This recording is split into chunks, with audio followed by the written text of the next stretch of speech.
కేంద్రం ఏదైతే ఈ మెడికల్ కాలేజీకి ఇచ్చిందో ఇచ్చినట్టు అమౌంట్నే ఖర్చు పెట్టలేనటువంటి పరిస్థితి జగన్మోహన్ రెడ్డి గారు అని చెప్పి సాక్షాత్తు వైద్య ఆరోగ్య శాఖ మంత్రి చెప్తారు.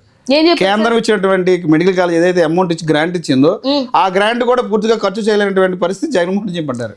దీనికి సంబంధించి బహిరంగ చర్చకు సిద్ధం అని చెప్తారు ఆయన. మేము సిద్ధం, వాళ్ళు రమ్మనండి ఎవరన్నా చర్చకి.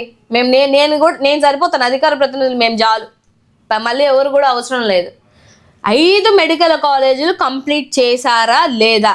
Point number 1.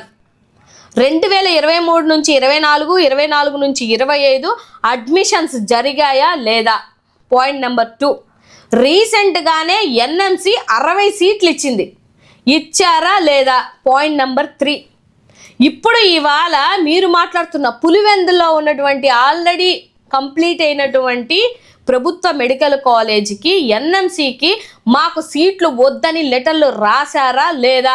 Point number 4. Point number 5 వచ్చేసి ఇవాళ పీపీపీ విధానం ద్వారా ప్రైవేటు వ్యక్తులకి అప్పచెప్పడానికి మీరు జీవో రిలీజ్ చేశారా, టెండర్లు వేసారా లేదా? ఈ 5టికి వాళ్ళు సమాధానం చెప్పమనండి, దానికి నేను రెడీ. కూటమి ప్రభుత్వం స్ట్రైట్గా మెడికల్ కాలేజ్ విషయంలో ఒక మాట హైలైట్ చేస్తుంది. అసలు పీపీపీ అనే పదానికి వైసీపీకి అర్థం తెలుసా అంటారు.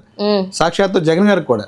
నిజంగా అసలు మీ పార్టీకి అర్థం తెలుసా అండి? వాళ్ళకి తెలుసా పీపీపీ? ఆ పీపీపీని ఎక్స్ప్లెయిన్ చేయమనండి. పోనీ అబ్జర్వేషన్ అన్నా తెలుసా తెలీదా వీళ్ళకి?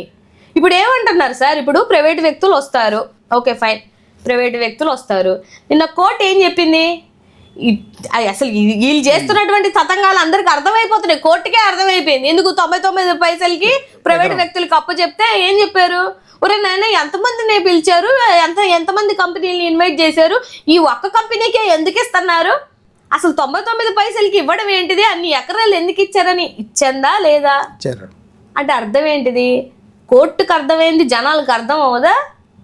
అర్థం అవుతుంది కదా సార్. ఇప్పుడు ఇవాళ మీరు సరే వాళ్ళకి అప్పచెప్తాము, ప్రైవేట్ వాళ్ళకి వచ్చి వాళ్ళు తీసుకొని వాళ్ళని ప్రాసెస్ చేస్తారు, కానీ జీతాలు ప్రభుత్వం ఇస్తుందంట.